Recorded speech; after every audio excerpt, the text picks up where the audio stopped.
Good morning students. आज हम आपको पाठ 12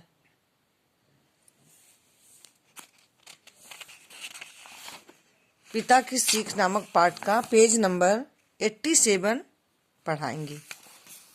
देखें, चलते चलते रास्ते में जब किशन यात्रा के लिए गया तो चलते चलते रास्ते में एक जंगल पड़ा।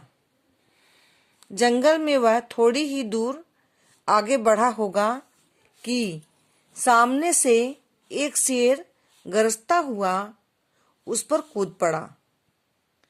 किशन को अपनी वीरता दिखाने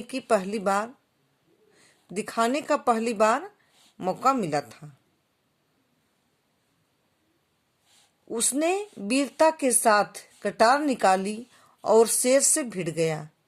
काफी देर तक दोनों में लड़ाई होती रही।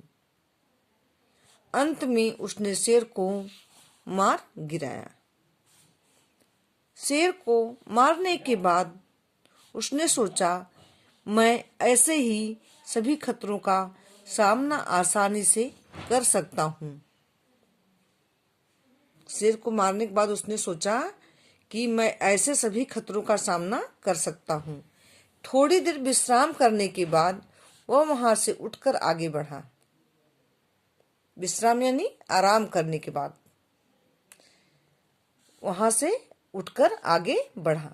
थोड़ी ही दूर गया होगा कि उसे आहट सुनाई दी। आहट सुनते ही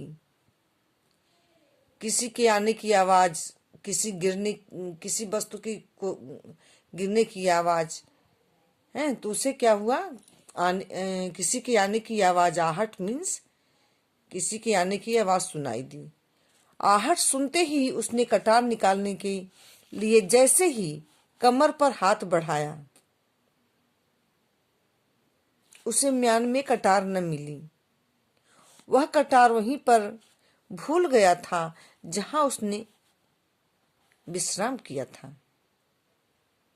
परंतु उसे अब वह जगह याद नहीं थी।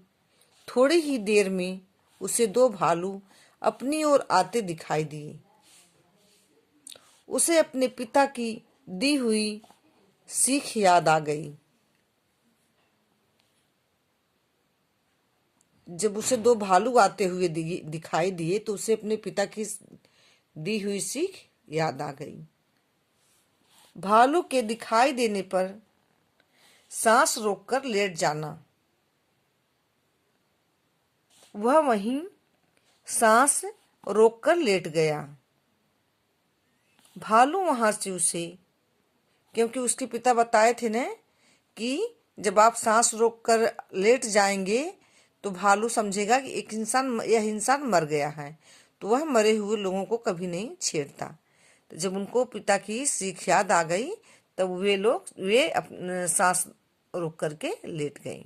कौन? किशन। भालू वहां से उसे बिना कुछ हानि पहुंचाए अपने रास्ते चले गए। भालुओं के जाते ही किशन उठा और अपनी कटार ढूंढने के लिए उस जगह पहुंचा जहां उसने विश्राम किया था। उसे वह जगह ढूंढे नहीं मिली।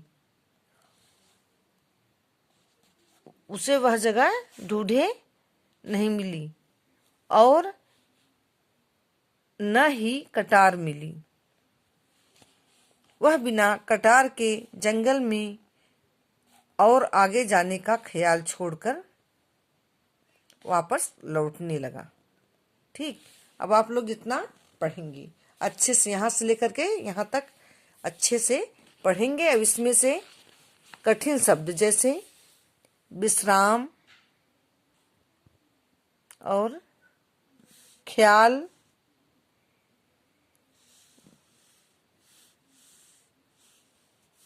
आहट,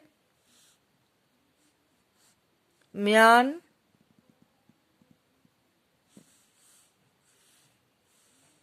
आदि शब्दों को केयर करके लिखेंगी। ठीक, पढ़ करके इतने शब्दों को, कठिन शब्दों को लिखेंगी। ओके।